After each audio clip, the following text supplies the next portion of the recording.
Et bonjour à tous, bienvenue dans votre librairie francophone. Dans quelques instants, nous irons dans les années 80 au bord de la mer, en 1986, avec un écrivain français qui nous raconte une histoire d'adolescent, son histoire sans doute, un ado de 15 ans qui a une obsession, connaître sa première expérience sexuelle, un roman enlevé, ponctué de références et de réflexions politiques. François Bégodeau est dans la librairie cette semaine. Alors on commence en musique avec un petit cadeau, une chanson que vous citez discrètement dans votre roman. Voici le groupe Téléphone, ça vous dit quelque chose? Ça me dit quelque chose, mais c'est pas ma préférée. Mais bon, allons-y. Un autre monde, c'est ce que vous citez en tout cas.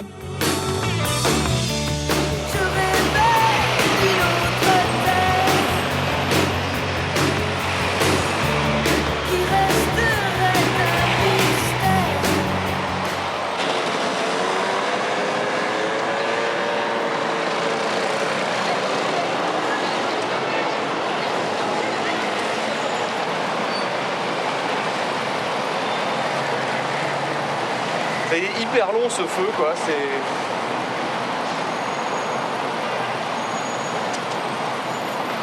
l'histoire d'un mec qui avance plus dans sa vie quoi, qui est bloqué. Il peut pas faire le pas de. Parce qu'il a un blocage psychologique, il a une.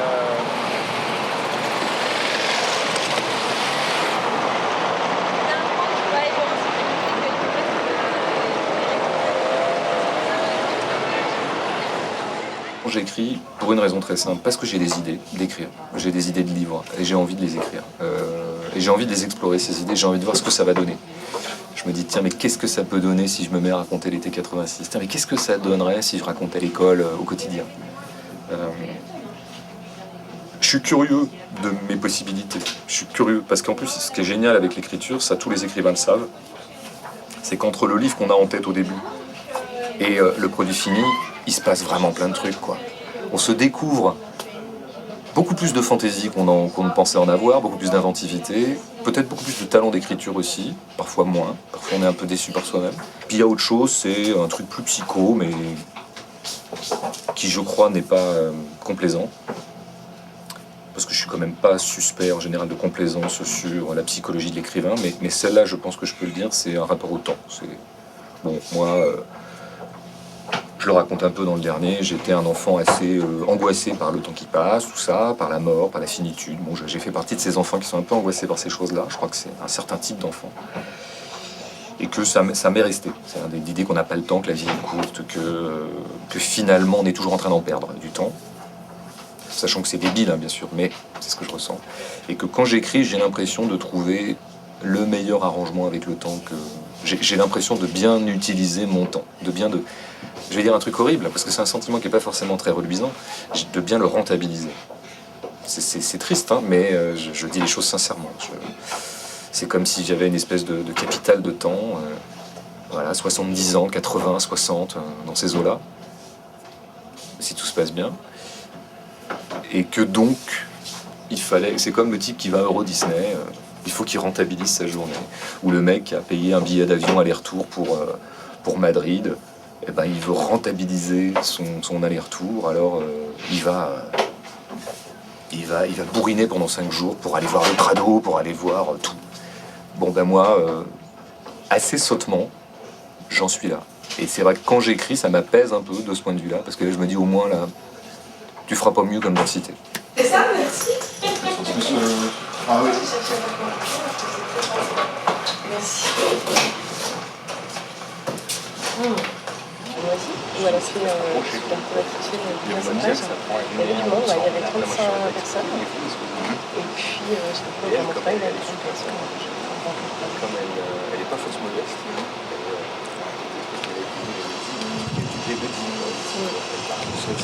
je suis dans une famille d'enseignants avec un gros un discours pas du tout prosélyte mais quand même qui est toujours là, à savoir que les livres c'est bien qu'il faut lire. Il n'y a aucune prescription, mais il y a une invitation, il y a aussi des conditions objectives du genre on nous inscrit dans des bibliothèques, on nous y accompagne, on donne quelques conseils. Je me souviens que ma mère me guidait un tout petit peu. Donc moi j'ai grandi, en tout cas à l'école primaire, j'ai beaucoup lu de trucs de cet âge-là. Bibliothèque verte, rose, je bouffais ça, j'aimais beaucoup ça. Je crois que ça m'a beaucoup fait rêver les livres à l'époque. Voilà. Et puis il se trouve qu'après il y a un gros trou. à l'adolescence, en gros, enfin au collège, où là j'arrête de lire. Mais genre, je sais pas, je lis 3 livres par an en 4e et 3e, quoi. C'est dérisoire par rapport à ce que je lisais avant. Parce que je pense que justement, je suis trop vieux à ce moment-là pour continuer à lire des bibliothèques vertes, faut peut-être pas déconner, et je suis peut-être encore trop jeune pour justement avoir accès à la littérature. Hein. C'est-à-dire que vraiment le patrimoine un peu classique français, notamment, et ça, je vais le découvrir en seconde. Et alors là, hop, ça va être reparti comme en 40. Là, vraiment, je vais me remettre à lire beaucoup. Pourquoi ? Parce que je crois que j'aimais pas ces espèces de livres intermédiaires qui sont plus des livres pour la jeunesse et qui ne sont pas encore Jean-Paul Sartre, qui sont en gros les livres de SF, les livres, bon, tous ces livres qu'on nous indique plus ou moins en 5e, 4e, et qui en fait m'ennuyaient. Puis peut-être que dans ma vie, j'avais plus trop de pulsion de lire, j'avais peut-être envie d'autre chose. Je pense qu'on pense à plein d'autres choses quand on a 13-14 ans. Suivez mon regard. Mais par contre, alors en seconde, à partir du moment où là, en cours, on nous fait lire du Racine, du Sartre, du Giono, du tout ça, alors là, ouais, là, je vais commencer à vraiment m'intéresser à la littérature, quoi. Là, j'entrevois un monde qui m'intéresse beaucoup, quoi. À partir de l'âge de 15 ans, je me suis quand même vraiment mis à lire des classiques, vraiment. Ça m'a bien plu, ces trucs-là, et notamment, je disais, beaucoup de XVIIe siècle. Alors parce qu'on le faisait à l'école, hein. Je crois que en seconde j'ai lu Britannicus à l'école, alors ça m'a complètement plu, ça. J'ai adoré. Ça, et donc je me suis mis à bouffer du XVIIe siècle, mais tout seul, hein, chez moi, comme un grand, La Rochefoucauld, La Bruyère, et je vois bien maintenant que ça m'a... Je me rends compte là, peut-être seulement maintenant à quel point ça m'a... C'est mon siècle, quoi. J'adore. Il va falloir qu'un jour je réfléchisse pour qu'est-ce qui me plaît tellement chez ces moralistes du XVIIe, là, enfin qu'on peut appeler des moralistes, et puis qu'est-ce qui me plaît tellement chez Molière, et qu'est-ce qui me plaît tellement chez Racine, chez Corneille et chez les autres que j'ai cités. Pourquoi ce siècle me parle, enfin ce siècle, c'est quoi, c'est 40 ans, hein, qu'est-ce qui se joue là, et qu'est-ce qui se dit là qui me plaît tellement, et bon, il faudrait que je travaille un peu pour expliquer. Et je crois d'ailleurs ce qui m'a intéressé d'abord en premier, je devais être sensible aux mots bien sûr, hein, parce que quand on lit on est sensible aux mots, mais c'était beaucoup les idées aussi qui m'intéressaient.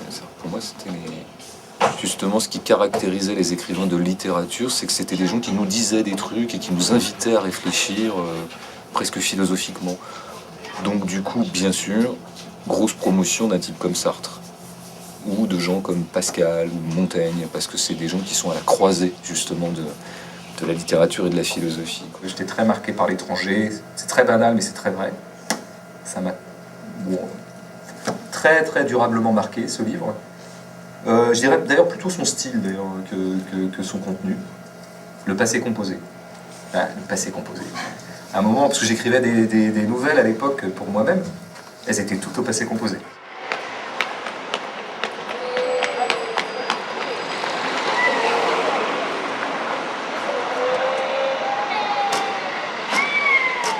Je sais très bien que d'avoir analysé souvent avec mes élèves de seconde ou essentiellement de seconde, L'Enfant de Jules Vallès, que j'aime beaucoup. Et comme on fait pas mal d'exercices un peu techniques quand même à l'école, alors peut-être un peu trop diront certains, mais on en fait, j'avais étudié avec eux le présent le temps présent, dans la conjugaison du présent dans Jules Vallès. Et il y avait tout un jeu comme ça sur le présent. Est-ce que c'est le présent de celui qui est en train d'écrire, au moment où il écrit, ou est-ce que c'est le présent du personnage, l'enfant qui a 5 ans. Et que Vallès joue beaucoup comme ça, sur une ambiguïté permanente entre mais qui s'exprime exactement, il se met vraiment à la place de l'enfant qu'il a été, ou est-ce que c'est l'adulte qui lui-même... Bon, bah ça c'est évident que dans mon nouveau roman, là, celui qui sort dans un mois, qui est écrit au présent, alors que c'est une rétrospection, hein, que ça se passe en 86.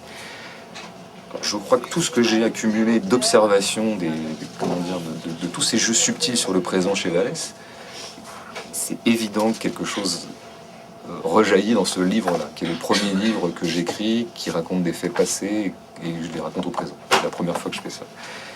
Et donc, je dis, alors attention, qu'on se méprenne pas, c'est pas une espèce d'application d'une loi, quoi. C'est pas, Vallès, il a une technique, hop, je prends la même technique et tac.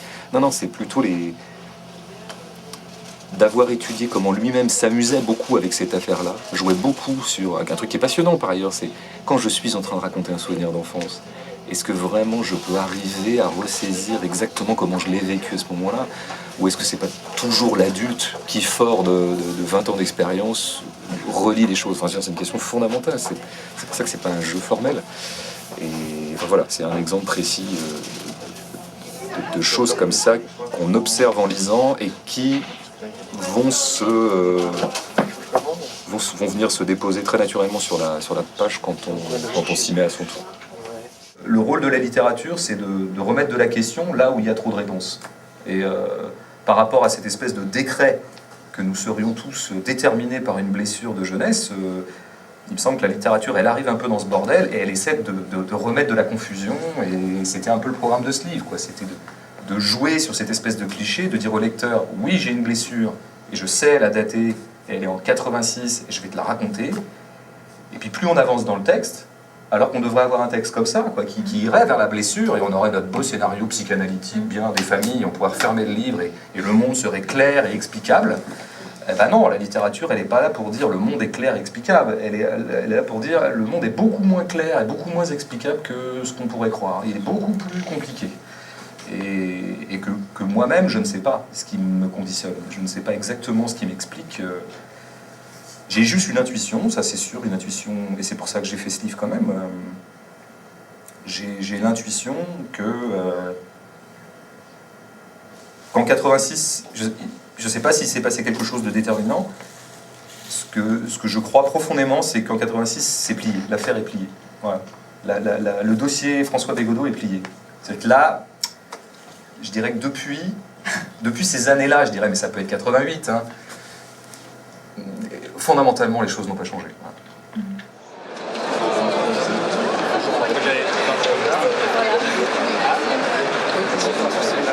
Je le mets pour toi, Voilà, mais Voilà,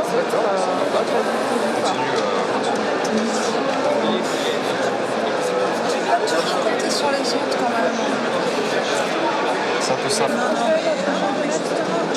savais pas si tu avais eu. Moi, de toute façon. Et hop, pour quand j'écoute Le Masque et la Plume, j'ai été évidemment conquise parce qu'ils ont fait l'éloge. Oui, tout à fait. Il paraît. Sympa. Et puis j'ai entendu aussi un extrait, je ne sais pas si vous savez. Mais je sais que c'est les vacances, mais Guillaume vous Gagné verrez, dans c'est assez l'émission sympa. France Inter. Oui, on m'avait prévenu que c'est ça, ouais. Qui lit merveilleusement bien et qui a lu un extrait qui a achevé de me décider. Je les remercierai tous, je dirais les... Ah, il faut.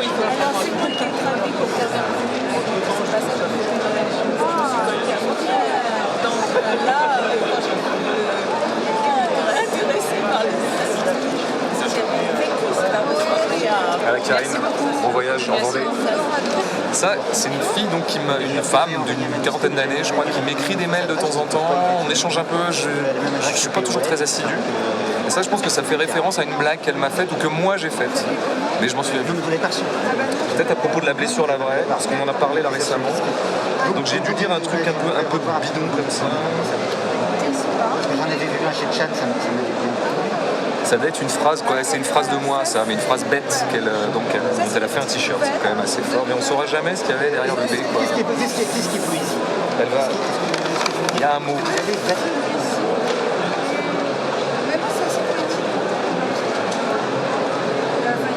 Ah non, mais bien sûr, hein, rajoutant des parenthèses. Alors dans le mot, elle me demande de le mettre la prochaine fois que je passe au cercle, le t-shirt. Je t'informe. Et elle n'en dit pas plus. Petite confiserie. N'hésitez pas, hein. C'est pour tout le monde. Petit bonbon. Alors.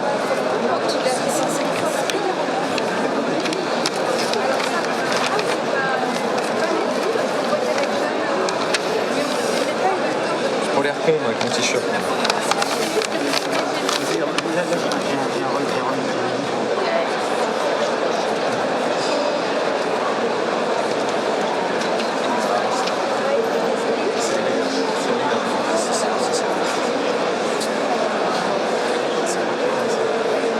J'aime bien mettre en scène, comment dire, la bande de garçons un petit peu à la Scorsese, quoi, c'est-à-dire où chacun un peu a son type, à sa spécialité, à son expertise. Alors Greg, c'est le râteau, c'est le type qui se prend des râteaux.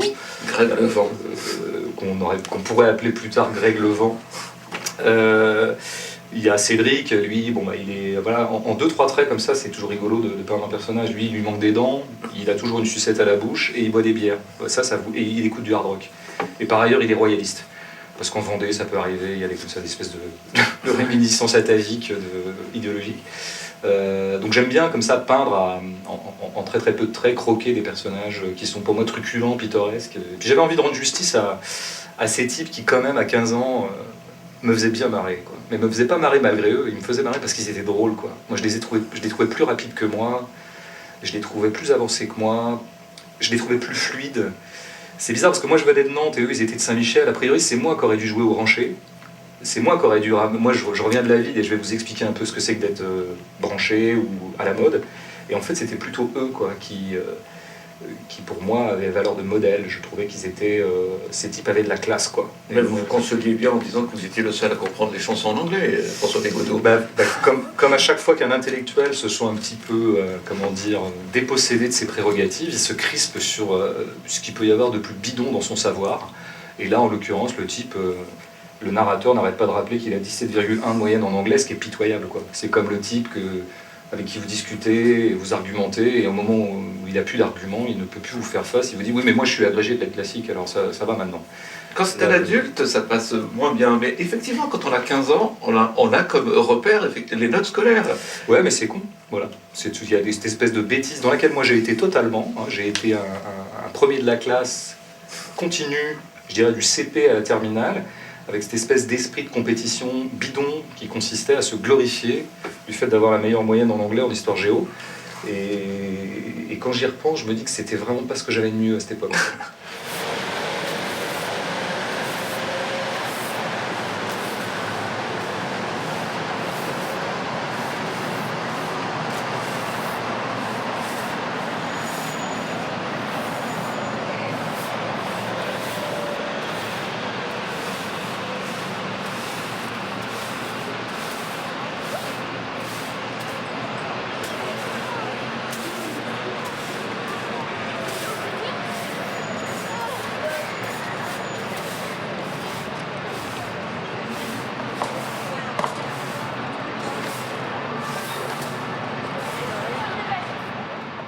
Vous avez un plateau comme ça, là, et il fait 10 mètres sur 5, ou parfois 20 mètres sur 10 même. Puis dessus, il y a des gens, et ils ont un corps, et ils parlent. Bon, bah, moi, là, à la rigueur, ça me ferait une vie, ça. Je trouve que c'est tellement extraordinaire un corps, qui parle, je trouve que c'est tellement extraordinaire un geste, et au théâtre, on voit des gestes. Et chaque geste, moi j'ai écrit une pièce, le problème, où chaque geste est pesé, et compté. Enfin, ça ne veut pas dire que chaque geste est signifiant, parce que là ça deviendrait terrible. Mais il y a une espèce de chorégraphie qui fait que aucun geste n'est anodin, quoi. Il n'est pas pensé comme tel par le personnage, c'est pas le personnage qui se dit je vais faire ça pour signifier ça. Mais c'est pas rien s'il y en a un qui est assis puis l'autre qui est debout. C'est pas rien si à un moment il y en a un qui se met à tourner en rond. Enfin, regarder juste quelqu'un une heure dans l'espace, je trouve que c'est passionnant, quoi. Ça pourrait. Après, il manque un truc au théâtre, c'est la phrase, mais bon, pour ça j'ai les romans.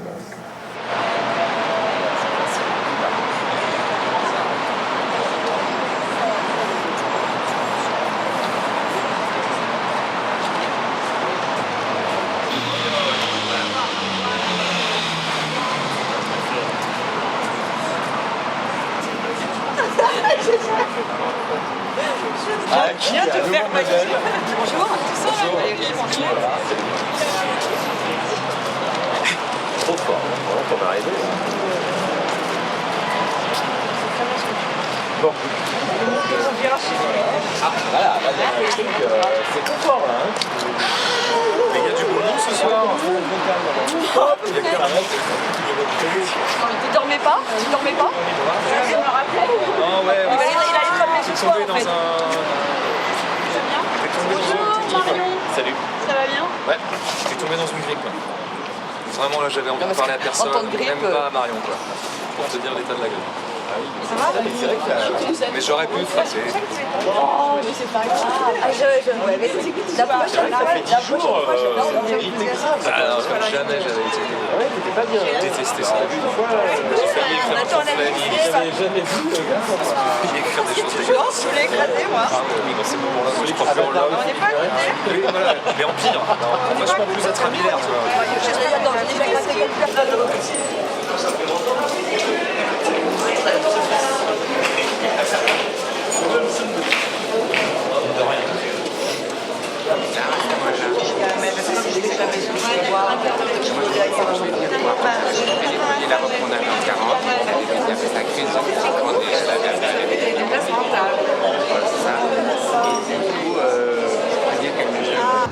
La représentation dure 1h05 et l'action dure 1h05.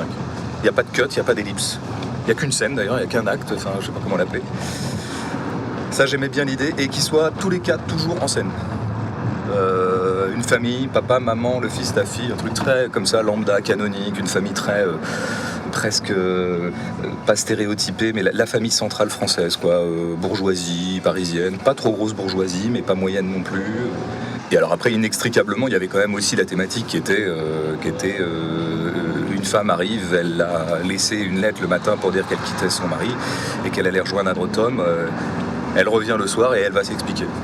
On va lui demander de s'expliquer. On va lui demander des comptes. Et ils vont parler, ils vont délibérer tous les quatre sur cette affaire-là, sur ce problème. Moi, j'entends jamais dire ça. J'entends jamais dire que c'est un événement majeur, par exemple. Je veux dire, quels sont les événements majeurs des années 2000 ? Alors, on va dire, le 11 septembre. Ouais. Le 21 avril, bien sûr, événement. Alors Fukushima maintenant, et puis la Libye, pour voir les événements majeurs. Ah non, moi je trouve qu'un des événements majeurs des années 2000, c'est Florence Foresti. Ça, c'est un événement majeur. C'est-à-dire qu'il faut aller la voir sur scène. Cette fille fait quelque chose de fou, quoi, de fou. Et c'est une femme qui le fait. Et le fait que la meilleure comique en activité, je dirais à mon avis, et de l'avis de pas mal de gens, que le meilleur comique en activité soit une femme, je suis désolé, c'est ce que j'appelle un événement. Parce que pendant très longtemps, les comiques étaient des hommes. Pour mille raisons qu'on pourrait aussi élucider facilement. Je suis dans le métro, moi je ne regarde pas les visages, j'essaie de choper les conversations. Dès que ça discute, j'essaie de m'asseoir à côté. Ah, ça j'adore écouter les gens parler. Et plus c'est indiscret, mieux c'est. Et puis voilà, vous avez un groupe d'ados tout à l'heure, là j'ai pris le métro entre place de Clichy et Gare du Nord. Et je me suis assis à côté de 4 nanas de 15 ans. Bon, c'était du rêve, quoi. C'était moi, elle parlait hyper vite, bon, je comprenais la moitié. Hein. Et en plus, elle parlait d'un mec. Elle parlait d'un mec qui visiblement avait plaqué l'une d'entre elles. Bon, mais il a fallu que je descende un moment à Gare du Nord, mais j'aurais dû rester, quoi. Par exemple, je n'ai aucune mémoire des visages. Enfin, je me souviens très bien des visages. Je peux revoir quelqu'un 15 ans après, je sais qui c'est. Mais par contre, si on me demandait de décrire son visage, est-ce que son nez est gros, pas gros, de quelle couleur sont ses yeux, je serais incapable. Donc très clairement, je n'imprime pas ce genre de choses. En revanche, j'imprime particulièrement bien la voix, la façon dont les gens parlent, les expressions qu'ils utilisent, leurs intonations. Et puis quelque chose de l'ordre de l'énergie qui les traverse. Ça, je pense que je suis assez réceptif à ça. Le type d'électricité qui semble les animer, quoi. Et puis les gestes qu'ils font et tout ça. Ça, j'imprime plutôt bien tout ça. Il y a vraiment une espèce de béance qui est... Ouais, je crois les visages, la décomposition plastique des visages, je suis complètement nul, quoi. Je crois que je regarde pas ça, et donc j'imprime pas. En fait, je pense qu'on imprime ce qu'on regarde, et on imprime ce qui nous intéresse surtout. Donc après, je fais confiance à la mémoire, surtout comme une espèce de très très bon tri. La mémoire est sélective, et sa sélection est jamais bête, quoi. C'est-à-dire qu'on retient que ce qui nous a vraiment touché. Ce qui fait qu'en général, après, ce qu'on va pouvoir réinvestir dans un livre, sera comme de bien entendu quelque chose de particulièrement sincère, parce que si on l'a retenu, c'est que c'est quelque part ça traverse quelque chose, ou ça croise quelque chose d'important pour nous. Franchement, quand j'écris des livres, mon idée c'est d'écrire les meilleurs livres possibles, et que je trouve il y a parfois des règles dans lesquelles je suis à l'étroit, et spontanément je les casse, je les distorde, je me vois les distordre, et l'art a toujours fonctionné comme ça. À un moment, pour Picasso, certaines règles de la perspective en vigueur ne s'ajustait plus, en tout cas sa vision, ce qu'il voyait, ne s'ajustait plus aux règles, donc il a fallu casser la règle pour inventer un nouveau réalisme en fonction d'un autre. L'art avance toujours comme ça. Moi, à ma petite échelle, j'apporte mes petites torsions. Je crois que j'ai rien inventé, mais ça vient vraiment quand j'ai besoin, quand ce que j'ai à raconter appelle cette... je n'ai pas de goût pour la distorsion en tant que telle. D'ailleurs, j'attends pas du tout, moi, d'un artiste qui me provoque. J'attends qu'il m'enthousiasme, qu'il me fasse réfléchir et jouir. Mais les grands coups de force comme ça, on s'en fout. Peut-être qu'à fut un temps, il y avait au moins une certaine audace à le faire. Puis, les premiers corps nus sur une scène de théâtre, par exemple, bon. On s'en fout.